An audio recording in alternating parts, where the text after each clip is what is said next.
Welcome into the MVFC First and Goal podcast. I'm Kelly Burke, and joining me today on the show, Keith Brake, and you may recognize him as host of The Breakdown, a radio show out of Fargo, where he's also the assistant program director at the Bison 1660.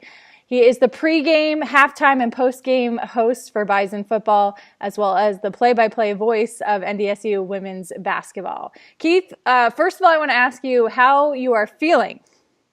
I am feeling better than I was 24 hours ago. I'm feeling better than I was 20 minutes ago, honestly, because sitting down and talking to you is just a great little pastime. Coming off a little... Of all the times to have it, it's the week before training camp starts, right? That little bacterial throat thing that I've had to deal with from time to time in my travels. I had when I was in Macomb, Illinois, on the road with women's basketball. I did what has become known in the lore of my show as the strep broadcast, where I did have something very similar to this and went through with a show. But I said, there's no point in fighting this in July. I need to be ready for camp. I took a couple days off, and after just curling up in a ball and feeling miserable for 2 days, I feel a lot better, and I'm glad to be with you. Really excited to finally get on the podcast. This is a lot of fun. I've been looking forward to. This is a role reversal a little bit because I'm usually the one on your show, and you're usually the one asking me questions. Yes, it is. It is, and I'm just gonna go off the cuff and go with whatever you've got. So fire away. Do your worst. Okay. As I alluded to, you host a 2-hour sports talk show Monday through Friday on Bison 1660. Describe the process and the preparation that goes into the show on a daily basis. Well, the thing is with a morning, it's different with an afternoon show. Because in an afternoon show, you have headlines from the day, more than likely, that you want to talk about. And in the off season, which is what we've been doing, sometimes that consumption can be right up to the start of the show, trying to find good things to open the show with. But throughout the year, the process, it's just a constant process of consumption. You have to consume every single sports story, every single angle. You are finding every single relevant thing for your audience, and maybe some things that are only really relevant to you, but you know that you can be entertaining with, and you know that you can talk about for 20 minutes at a time, because that's kind of what you have to do. The way my show is structured, we like to keep the flow going. We like to have longer conversations. If I have a really good guest, which I will say, I don't think I've ever had a bad guest. I like to keep those conversations going for longer. So I'll keep my guests a little longer, get a little more knowledge from them. And, we're not squeezed for time on the back end because we have this extra 3-minute break we have to fill in. So I like to have those longer segments, which means I need to be able to talk intelligently about whatever I'm talking about. In football season, it's a whole lot easier because you find so many things that are readily relevant to your audience. So many people come to us for football. We were last year on Saturdays in the ratings, we were an absolute juggernaut because people came to Bison 1660 for Bison football. And basketball still had a good audience. Baseball, softball still had a good audience. But football, we were just it was a powerhouse, unlike anything that I have ever experienced working in media. And I've worked at media powerhouses. This is really something unique, the way people converge on football. And so when we get into football season like we are now, it makes life a little bit easier. But the whole process is consumption, just constant, almost sickening levels of consumption. I mean, imagine eating an entire cake every day for the benefit of the people around you. The first day, it's fantastic. The 400th day in a row that you've done this, you really start to question your sanity. But that's the life that we live in sports media, is this constant consumption of everything that other people want us to know and want us to have opinions on. What about during the dog days of summer? When we're not quite to football season yet, and so as you said, you're really tapping into your creative juices. I probably shouldn't admit this, but there have been times when my show goes live at 4:00 Central. There have been times where at 3:55, I don't know what I'm going to talk about in my first segment. And I just, you kind of you skim TV, you skim the headlines, like, okay, what can I do with this first 20 odd minutes of my show? How can I get to my first guest who's going to save me? So sometimes we've caught some break, but I think by and large we have made it work. And usually I'll have some idea of a headline or some other thing. I have a little bit more sympathy for guys like Colin Cowherd, though, who just talk about LeBron James nonstop. I totally get it now, because sometimes it is just hard to find stuff to talk about, because sports just it's leaner in the summer. You've got baseball, and we have two options for local baseball, and we don't have the rights to either of them. And one of the teams is not particularly good, the Minnesota Twins. So we don't really have a ton to talk about on the baseball front. And even then, it's just one sport, and it's not a sport that has a huge national audience where you can go talk about what's going on with the Dodgers, and an audience in Fargo, North Dakota is going to be like, yeah, the Dodgers. It's a completely different animal. But you can do that with the Rams. You can do that with the Seahawks. You can do that with the Cowboys. And an audience in Fargo, it will resonate with them in a way that talking about the Dodgers or the Mariners or the Texas Rangers wouldn't. So it's tough. Really, where that comes into play more, I think, though, is later in the show. Like after that first guest, you've got 10, 15 minutes to kill in an hour. Maybe talk about a movie that you went to. Maybe you let that flow. Go off on some tangents here and there. Talk a little bit more about the lifestyle that you live in the summer. What are you doing when you don't have to be on an airplane at 0 dark 30 every other day of the week? That kind of lifestyle that you lead, and that way you form a relationship with your audience. Especially, if people are listening to us in July. They obviously are not listening to us for football coverage. They're listening to us because they like us. So anything we can do to strengthen that relationship, we want to do. The Bison start fall camp this week. What are the three biggest storylines you will be following? Well, for me, I guess the three big ones, the first one would be the maturation of Easton Stick. I was reading an article this morning from a guy who works at EA Sports. He's part of the Madden ratings team, and he does scouting reports. And he ranked Easton Stick as a mid-second round draft pick in 2019. He is not the first person to do that, and I sincerely doubt he will be the last. Watching Easton perform with those expectations around him, now that he is a senior, having seen him develop and watching him round out his game, is going to be something really fascinating. I'm really interested to see how the team sorts out its depth at linebacker, because they have three really, really good starters. Jabril Cox is going to be an all-conference linebacker. He could honestly probably be an all-conference defensive end on most teams. He's a big guy. He's fast.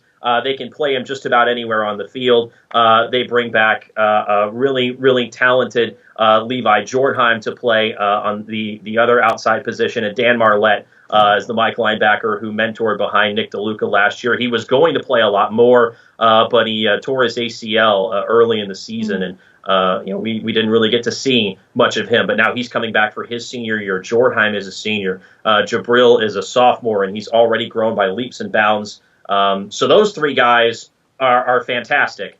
The question is, where's the depth going to come from that the team had last year in those spots? Because you're going to need it. At some point, somebody's going to get banged up. Chris Board got banged up. Nick DeLuca got hurt. Who are the guys that step up? Is it going to be Aaron Mercadal? Is it going to be a guy like Bo Pauly who steps up and makes the big plays and plays the big role off the bench in the linebacker group? I guess the other big one would be the position battle at wide receiver.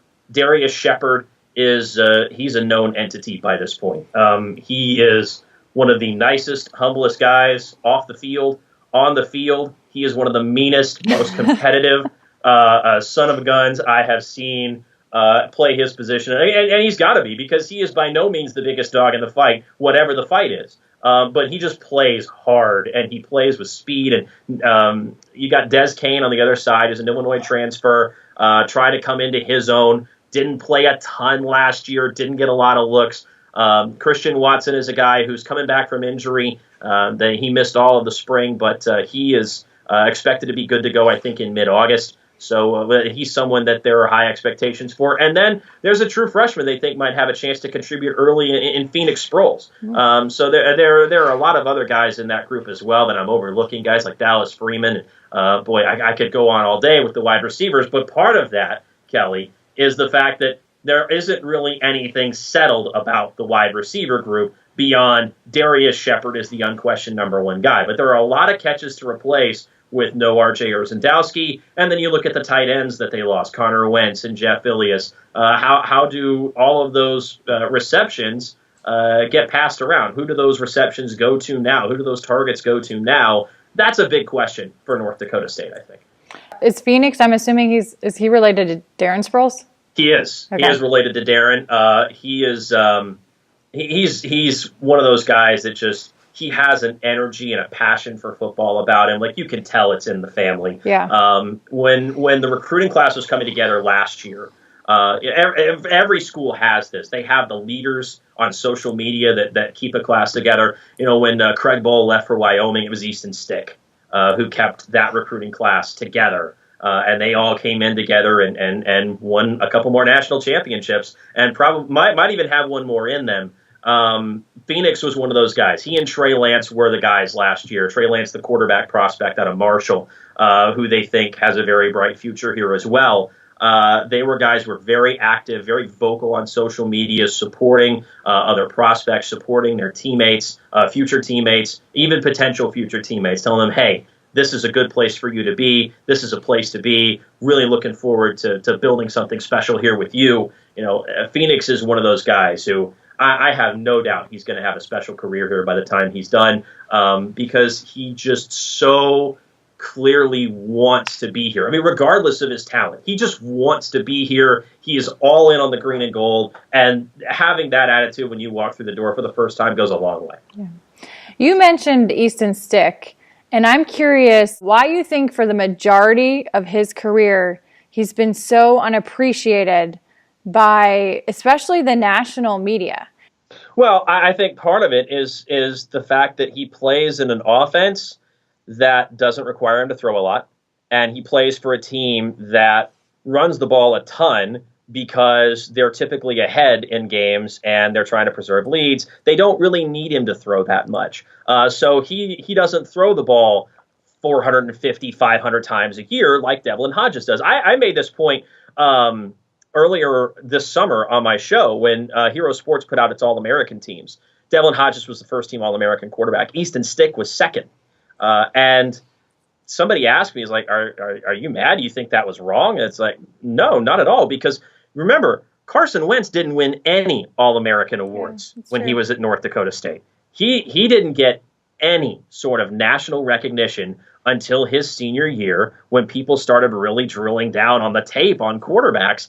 That's exactly what's happening with Easton. And while Easton might not necessarily have Carson's athletic measurables, I think he absolutely has the ability to make an impact at the next level. People are starting to see that because they're looking past the numbers a little bit more now. And some of that is maybe a lack of national TV exposure, but I think most of it is just the fact that he's a really exceptional player at his position who has not been tasked to the limit of his abilities yet. We have not seen the absolute most of what he can do. We have not seen a game where he has been asked to just go absolutely bananas and throw for 400 yards because North Dakota State had to have that to win a game. They've never had to have that to win a football game with Easton Stick under center. So I think that's a big part of it. I think the other aspect of it, the reason that he is getting all this hype is because he's playing in a pro-style offense that requires him to be under center, that requires him to make so many reads and adjustments at the line.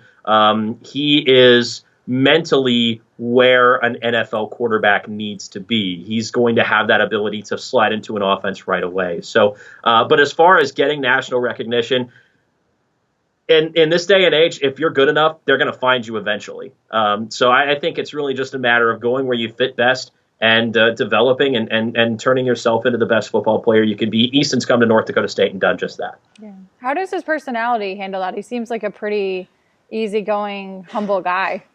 He's an extremely easygoing guy. He's very, very relaxed. He's a Nebraska farm kid.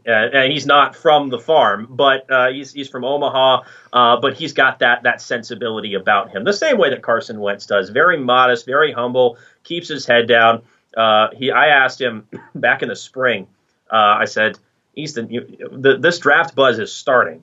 It's only going to get louder.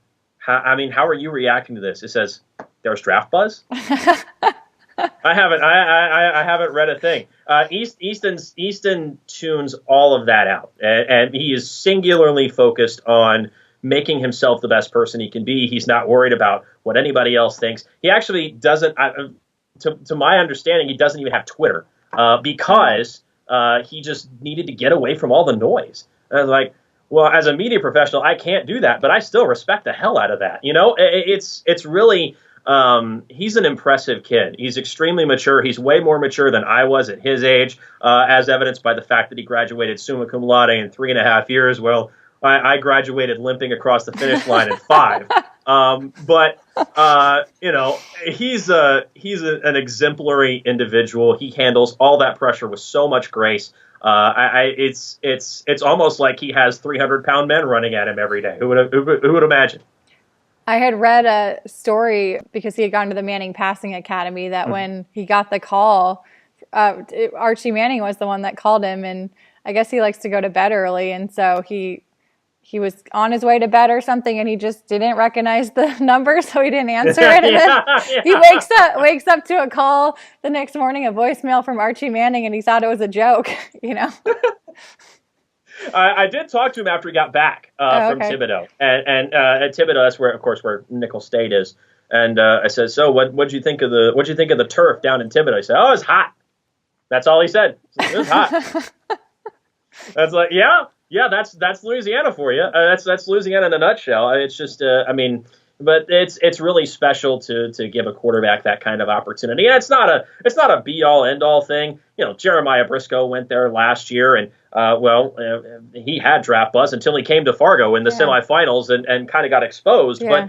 But it's still a recognition of the work that he has put in, and his work ethic is off the charts. I think that's true of probably about 95% of the players here. It has to be, otherwise Chris Kleiman and the rest of the staff will not really.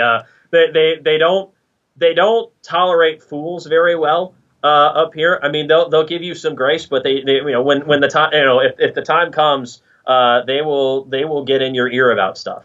But you've got to have a really strong work ethic and a commitment to getting better as a person and a player when you come here. And Easton is a great exemplar of that. We saw last season the impact that Jabril Cox and Seth Wilson and those guys made. Which freshman do you feel like will it be this year that will come in and make an immediate impact? If I had to pick one, I'd probably pick Phoenix Sproles. Just because I think he might have an opportunity to make an impact in the return game.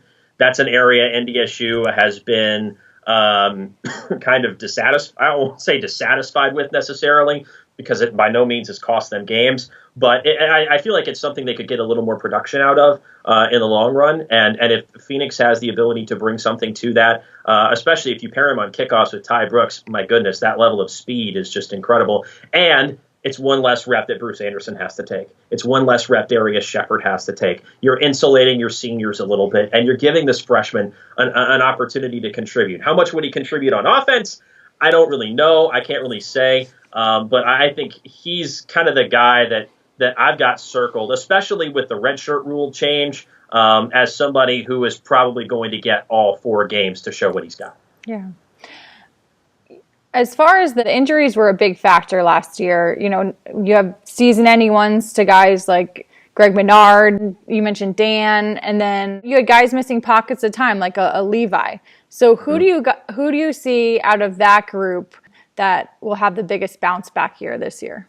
Oh, Greg, no question. Greg Menard, absolutely. I mean, Greg was going to be an NFL prospect last year. He tore his ACL the first Saturday of camp, and that was the end of his season. And he focused on his academics, and he's got a little thing here and there to put the finishing touches on. But he's going to graduate with an engineering degree, and I think he's going to go on to a professional football career if he wants it. The guy is just an animal. I mean, he just has an exceptional instinct for how to disrupt the timing of the quarterback. It's truly fun to watch. And when you throw him in with some of these other guys, we really saw the emergence of Derek Tuska last year because Greg got hurt. We saw more reps for Tuska. And, I mean, big, long South Dakota farm kid paired with a guy like Greg Menard, that's going to be a fearsome duo. And then the Bison aren't even done. You throw in Stanley Jones. They put 25 pounds on Spencer Wagee. He redshirted last year. You put Caleb Butler back in there, a guy who just lowers his head and bull rushes anything you put in front of him. Logan McCormick is back as well. This is another stocked defensive end group for North Dakota State. This whole defensive line is full of guys who can get to the quarterback. That's just going to make Greg that much better. He's going to shine that much brighter because of that, and he's going to elevate the entire defense, I think, because you now have to account for 96 and green again. You have to know where he is on the field at all times, or your quarterback's going to pay for it. You're around this team quite a bit. What have you observed about this program that has allowed them to maintain the edge year to year to continue to be championship caliber year in, year out? I think there's a real dedication to craft here. It's not about, not even necessarily about developing the best individuals. It's about everybody buying into the idea that we are all here for the same purpose, and that purpose is winning a national championship. The idea that you come here for something bigger than yourself. It's the same idea that's at play at any championship caliber program, right? It was at play at Notre Dame at the height of its powers. It's in play at Alabama to some extent. It's definitely in play over at Clemson. You are going to this university for something that is much bigger than just you. You want to get something out of it, but you're going to get out of it what you put into it. And what you put into it is going to lead us to victory. If you put everything you have into it, it's going to lead us to a championship. I think everybody kind of gets that message. That message resonates with everybody. If it doesn't, typically they don't come here in the first place. Yeah. So it's that attitude that everybody here has that allows them to buy in. And I also think there is something that maybe some of the other big programs around the country are missing is a family atmosphere. This is still the upper Midwest. It's still a metropolitan area of 240,000. Maybe it's 250 now. I don't know. It seems like it gets bigger every day. Certainly the traffic on the interstate is worse every day. But it's not a big city by any means. And yet there is this huge passionate following, and there is this very tightly knit community. And it's not just the football team. It's the whole athletic department. This is an athletic department-wide culture. When you talk about the softball team and the volleyball team and the basketball teams and the soccer team, they all rally around each other. Almost all of them have similar locker room space. They all share weight training space and all of these things. They've got a great new world-class facility to utilize for all of that as well. So it's just a unique atmosphere here. It's very much a family, and that pushes you to be your best. And when you are your best, you give everything you have for the family. That's when you succeed, and that's what you have to do what North Dakota State has done. This is the second year of Courtney Messingham as the offensive coordinator. Last year, the Bison ranked number 2 nationally in scoring offense. But where do you feel like this offense can still get better? I think there have been some times where pass protection's been a bit of an issue. Some of that was inexperience on the offensive line. And some of it was just, injuries kind of piled up a little bit. They lost Dylan Radins the first game of the year against Mississippi Valley State, a guy who looked like he had a shot to be the starting left tackle. as a redshirt freshman, which tells you a lot about just how insanely good that young man has to be the starting left tackle at North Dakota State as a redshirt freshman. But losing a guy like that hurts. I think Mess would have liked to have seen his running backs maybe sell out a little bit more on pass protection. You want to keep the defense honest, but at the same time, your running backs are back there to protect the quarterback in those situations. And that was something that I think got cleaned up as the season went along, but was a sore spot early. But Mess has done a tremendous job of not getting stuck in a particular course of action. He does not get tunnel vision and say, we have to run this play, this play, this play, this play.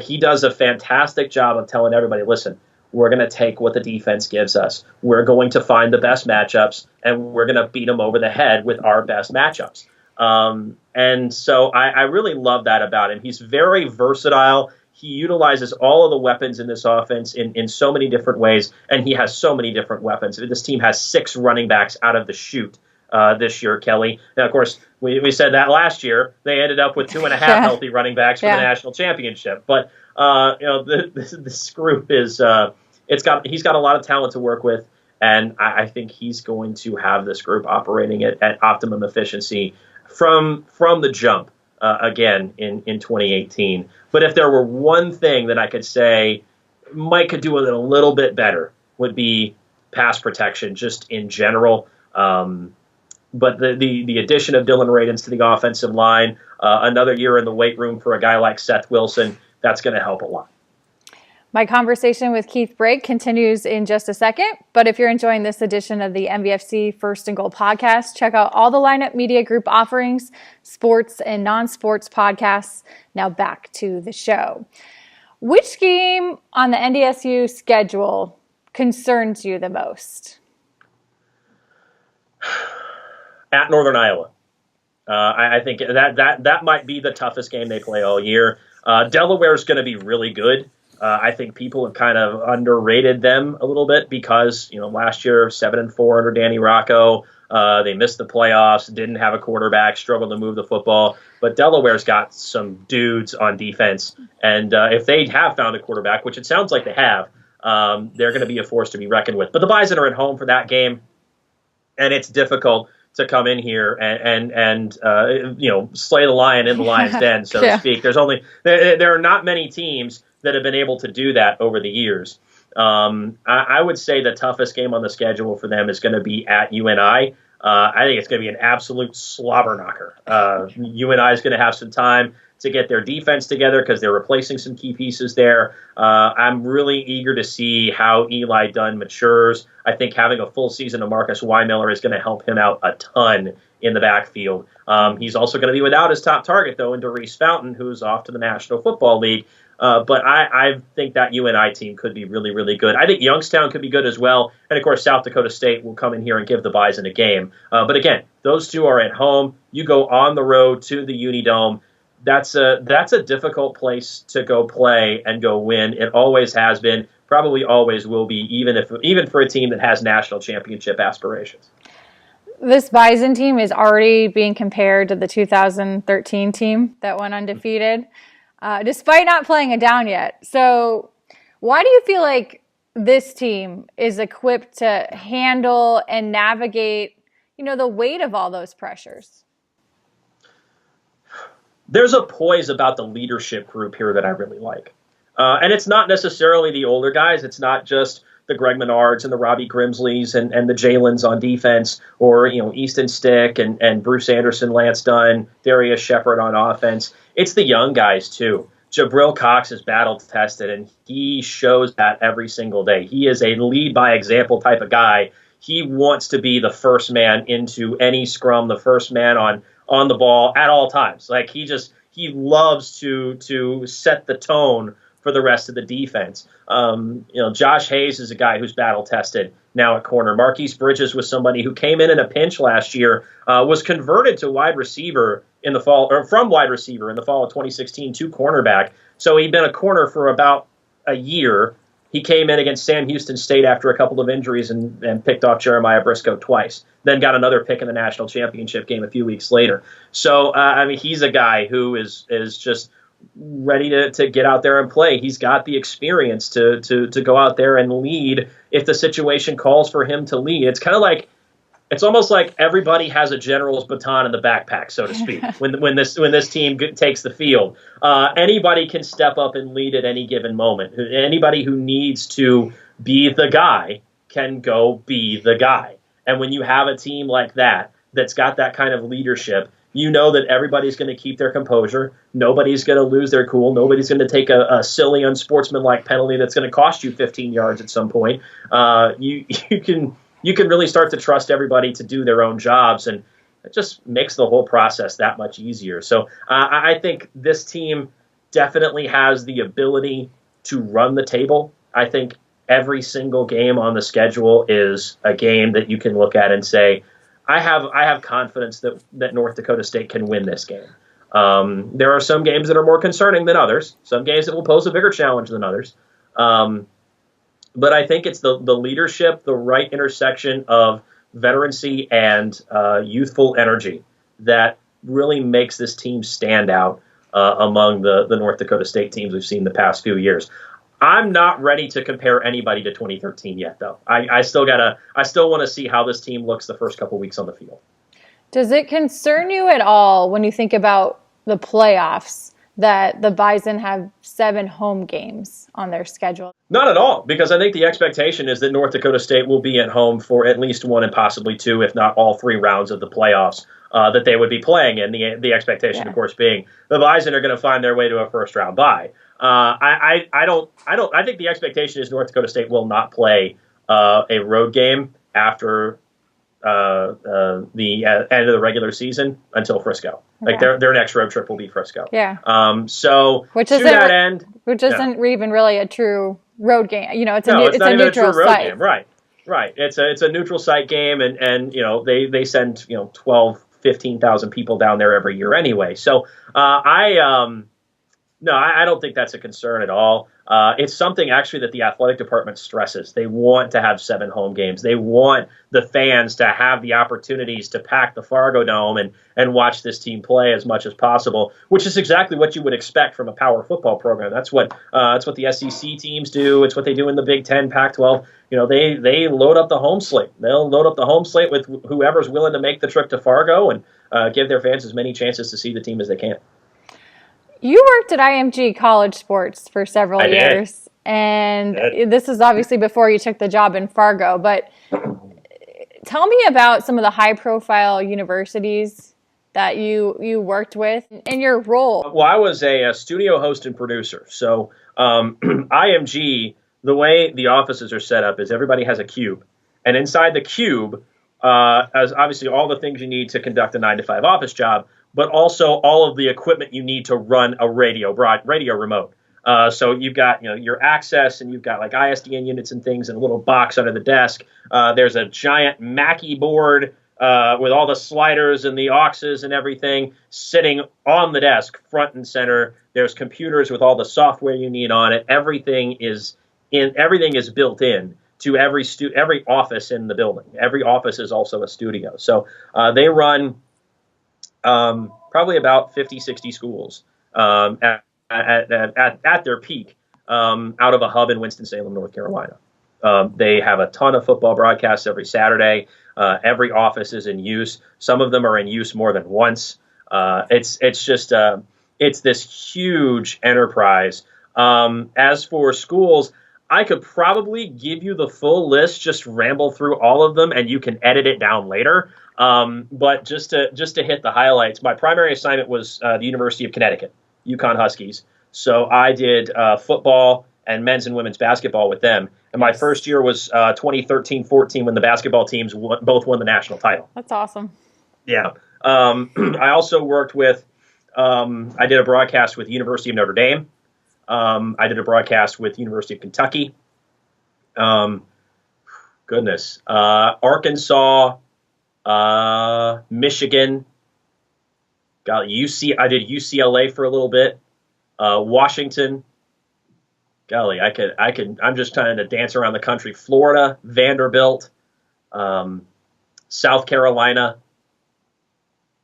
I'm a little all over the place right now with them, but those are some of the big ones. And I could just I probably worked with about half the Mid-American Conference as well, Okay. and a lot of schools around the country, several Mountain West institutions that IMG had the rights to as well. Which it was so much fun. It was weird hours, but it was Sure. it was good. It was good pay, Yeah. and I certainly enjoyed it. But Fargo presented me such a good opportunity. I eventually did have to make the jump, but IMG gave me a great launch point for my career. That's great. How aware of all the allure and everything surrounding NDSU football before you took the job? My first real exposure to North Dakota State was actually the 2013 season. When Brock Jensen took him down the field and beat Kansas State. On that epic fourth quarter drive, that was pretty incredible to watch. And of course, they go on and they win another national championship that year. And boy, I was in awe of this team. It's like this is Fargo, North Dakota. This is nowhere. This is a Coen Brothers movie. Where's the wood chipper? And then they had game day there the next year, and lo and behold, there's the wood chipper. It's just I was fascinated by it. I was fascinated by the idea that what was essentially thought of as a little town in flyover country out on the prairie could turn into this football superpower. And the more time went by, and of course, the exposure to Carson Wentz, that didn't hurt either. I was very aware of the certainly the recent history, and that was the whole reason I was intrigued by the opportunity to come up here at all. Was because of the recent history, and of course the change in media rights and all the opportunities that opened up for me, the launch of a new sports talk station and all that. But if it weren't for the successes of Craig Bowl and those Brock Jensen teams and those Carson Wentz teams, I wouldn't be here at all. Yeah, it makes sense. You do, so aside from all the football stuff you do play-by-play for women's basketball, and it seems like almost every NDSU sport under the sun. Which sport, though, has really tested you in terms of just learning curve from a broadcasting standpoint? Volleyball. I can answer that without hesitation. Volleyball is so fast. It's not like basketball where there's there's a rhythm to it, but I don't want to say it's lazy necessarily, but it's like leisurely enough that you have time to get all the information in. You do not have time to get all the information in volleyball. So you have to go. Like you have one speed, and that is go. I had an analyst the first year, and she barely had time to talk. It was just that was a huge adjustment to make to the speed of volleyball. I think I've just about got the hang of it. We'll find out this fall.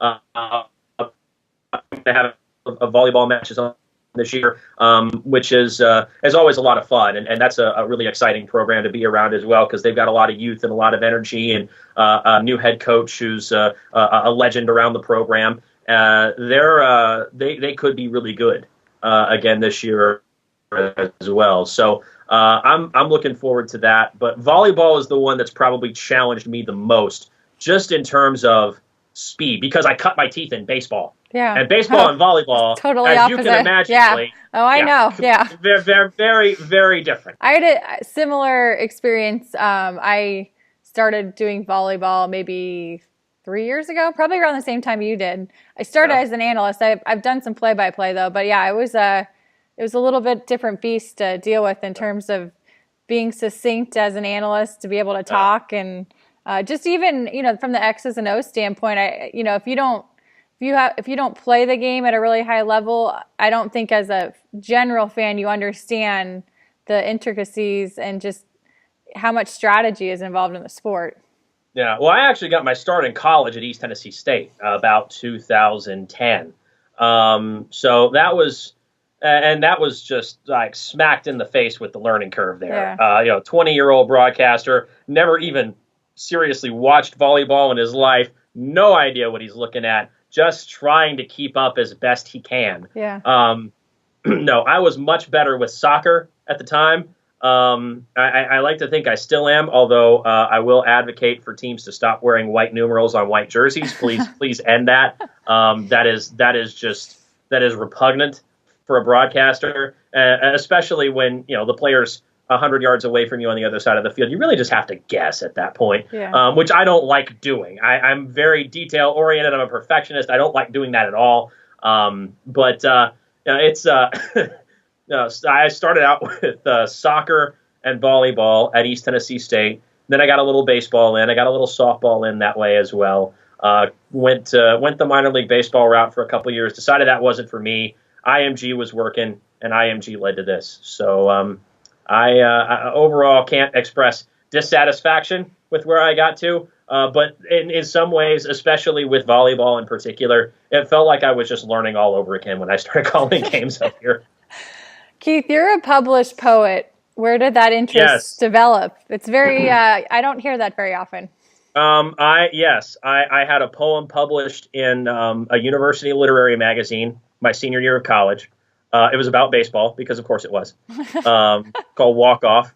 And it's that love started with a guy who is also he's an actual poet. He's a poet, and he's the poet in residence, I believe, now at East Tennessee State. His name is Jesse Graves. Okay. I met him. I was 19 years old, and this guy felt like I was just like, he gets me. He made everything about this highfalutin literary criticism, artsy world relatable to me. Lunkhead 19-year-old Keith Brake. And just opened me up to a whole new world and a whole new side of myself. Like, I got to explore my creativity with it. I had a late opening in my schedule, the fall of my senior year. And, it was the spring of my senior year. And I said, what if I took I saw creative writing with Jesse Graves. I was like, well, let's try this. Let's see what it is. I had no idea it was actually going to be writing poetry. And I wrote a poem at the beginning because he asked us to do it, and it was terrible. It was just the worst thing. It was like Edgar Allan Poe, but worse. Just very jingle jangle nursery rhyme level garbage. I was ashamed of it, and I just tore it to pieces. Went back, completely redid it. And was actually kind of proud of how I salvaged it. But poetry is interesting. I haven't really written a lot in the last couple of years just because I haven't had time to just slow down and decompress and put thoughts to the page. But going back and reading some of that stuff and seeing the headspace I was in at the time is really cool. It's just another means of communication, another way of utilizing the tools that we use in broadcasting to express emotion, to express any sort of sensory experience. It's something that I really enjoyed at the time. I enjoy looking back on. I would love to just, spend a month or two sitting by a pond, walking through the woods like Henry David Thoreau or something, and doing all that again. I probably won't get to for another 40 years, but I would love to do that.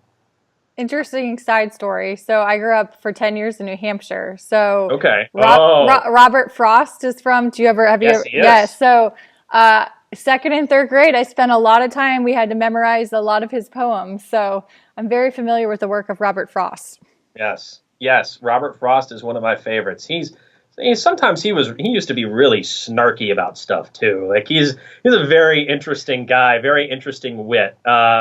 Everybody loves the was the two roads diverged in a wood, and they all use follow your own path. It's like, well, that's actually taking that completely out of context because he sounds like he regrets what he actually did. It was just the funniest part of the whole thing. It was like if you read the whole poem, it's like someday I'll tell this with a sigh, ages and ages hence. He's not really happy with his choice. He wasn't happy that he took the path he took, and everybody uses that as some sort of motivation. I find that especially funny now that I've read the whole thing. But I love Robert Frost. I love a lot of the poets from that time. My favorite when I was in college, and he admittedly has a lot of warts and a lot of flaws, But T.S. Eliot was one of my favorites. Okay. I love especially some of his earlier material was just really captivating. Like there was a bleakness to it that was interesting. It created this image in my head that didn't exist before, of a world that didn't exist before, because it was from, the time of World War I, and he was living in London, and, it felt like the end of all things for a lot of people at the time. So, getting some insight into that world was pretty cool, and getting that through a poet like that was really neat as well. You also noted in your bio that you're a halfway decent cook. So emphasis on halfway. Yes. I'm curious what your specialty is. If let's say you're trying to impress your girlfriend and cook her a good meal or something. What are you making? Oh God, I hope I don't have to impress her at this point. I'm good with Italian. Okay. I find Italian is kind of safe. But it's also it's a good canvas to work from. You can throw in some different spices and mix things up, and not necessarily vary your ingredients all that much. But you can still get different flavors from it. So I'm a big Italian guy myself. I'll occasionally throw some steaks on the grill, but I admit that I'm not good at it. I let other people do that work for me. I have no problem paying a market premium for that. That's there is no shame for me in paying for quality. Go for it, guys. But no, Italian is kind of where I made my living in college. Quite literally made living in college. So that's where I have stayed. I haven't really cooked that much in a while. I might have to get home and get over the stove. We'll see. Keith, anything else we should know about you or Bison football or NDSU athletics before we sign off? I don't know. You want to be here another 20 minutes? No, I mean, honestly, Kelly, you've got more than one of these coming up, so it's fine. I would be happy to be on another one sometime and leave some other biographical stuff for later. But I'm really honored and humbled that you would have me on.